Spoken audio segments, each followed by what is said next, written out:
क्या आपने कभी सोचा है कि एक पहिया जो इंजीनियरिंग की शुरुआत है, उस पर विज्ञान के कौन कौन से नियम लागू होते हैं। इस वीडियो में विज्ञान के उन्हीं नियमों को समझाया गया है और ये नियम पहिए पर कैसे लागू होते हैं ये भी बताया गया है। मैं इस वीडियो में विज्ञान के किसी भी नियम को किताबी भाषा में नहीं समझाने वाला हूँ। मैं इन नियमों को अपनी समझ के अनुसार समझाने वाला हूँ। सबसे पहले हम बात करेंगे न्यूटन के पहले नियम के बारे में, जिसमें कहा गया है कोई भी चीज अपने आप ना ही चलती है और ना ही रुकती है जब तक कि उस पर कोई बाहर का बल उसे रोकने या चलाने की कोशिश ना करे। व्हील पर यह नियम कैसे काम करता है? उदाहरण के तौर पर अगर तुम साइकिल के पैडल को घुमाओ तो साइकिल चल पड़ती है, लेकिन अगर पैडल घुमाना बंद कर दो तो भी कुछ दूर तक साइकिल चलती रहती है, क्योंकि उस पर न्यूटन का पहला नियम काम करता है। आखिर में वो रुक जाता है क्योंकि पहिए पर फ्रिक्शन बल लगाता है। जब दो चीजें एक दूसरे के संपर्क में आती हैं तो उनके सतह के बीच एक बल काम करता है जो उन दोनों के बीच होने वाले गति का विरोध करता है। उसे ही फ्रिक्शन कहते हैं। ये फ्रिक्शन सतह के खुरदरेपन पर निर्भर करता है। जितना ज्यादा खुरदरापन उतना ही ज्यादा फ्रिक्शन, जितना ज्यादा स्मूथ उतना ही कम फ्रिक्शन। अगर सड़क बहुत ज्यादा स्मूथ होता है तो साइकिल को रुकने में बहुत ज्यादा समय लगेगा, और यदि हम हवा के रेजिस्टेंस को भी हटा दें तो साइकिल कभी रुकेगा ही नहीं, क्योंकि कोई भी चीज अपने आप ना ही रुक सकती है और ना ही चल सकती है जब तक कि उस पर कोई दूसरा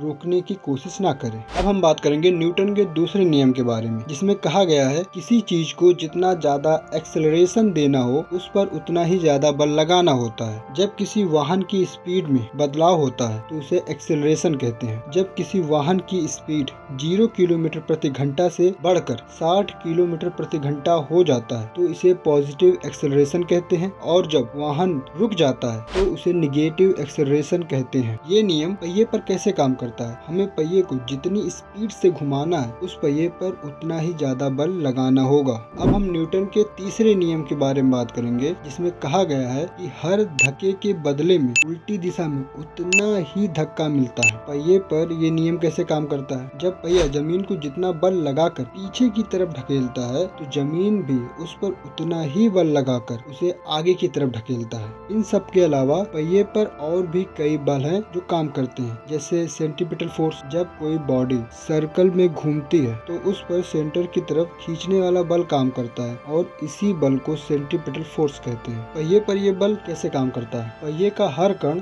सर्कुलर पाथ में मूव करता है। हर कण को सर्कुलर में बनाए रखने के लिए सेंट्रीपिटल फोर्स चाहिए होता है। ये बल एक्सल की तरफ कार्य करता है। ये सेंट्रीपिटल फोर्स उत्पन्न कैसे होते हैं? पहिए का जो मटेरियल होता है जिससे वो मिलकर बना होता है, जैसे रबड़, मेटल, लकड़ी, इन मटेरियल के अंदर स्ट्रेस और टेंशन होता है, वही सेंट्रीपिटल फोर्स देता है। जब पहिया जमीन के संपर्क में आता है तब फ्रिक्शन फोर्स पहिए के सेंटर की तरफ कंपोनेंट देता है। वही कंपोनेंट सेंट्रीपिटल फोर्स के रूप में काम करता है। कंपोनेंट देने से मतलब है कि अगर हम जूम करके कण की अवस्था में देखें तो टायर का कण और सड़क का कण जब एक दूसरे के संपर्क में आता है, फ्रिक्शन गति के विपरीत दिशा में काम करता है और यही आगे चलकर सेंट्रीपिटल फोर्स में बदल जाता है। अगर ये फोर्स काम ना करे तो पहिया पूरी तरीके से बिखर जाएगा। जायरोस्कोपिक इफेक्ट क्या होता है? जब कोई घूमता हुआ पहिया अपनी डायरेक्शन को बदलता है तो साथ में उसका एक्सिस भी बदलता है, जिसके विरोध में एक रिएक्शन फोर्स उत्पन्न होता है। इस पूरी प्रक्रिया को जायरोस्कोपिक इफेक्ट कहते हैं। मानो तुम्हारे सामने एक पहिया घूम रहा है, अब तुम उसे दाएं या फिर बाएं घुमाते हो। जब तुम उसको घुमाने की कोशिश करते हो या फिर जब तुम उसको घुमाते हो तो तुमको एक विरोधी बल महसूस होगा।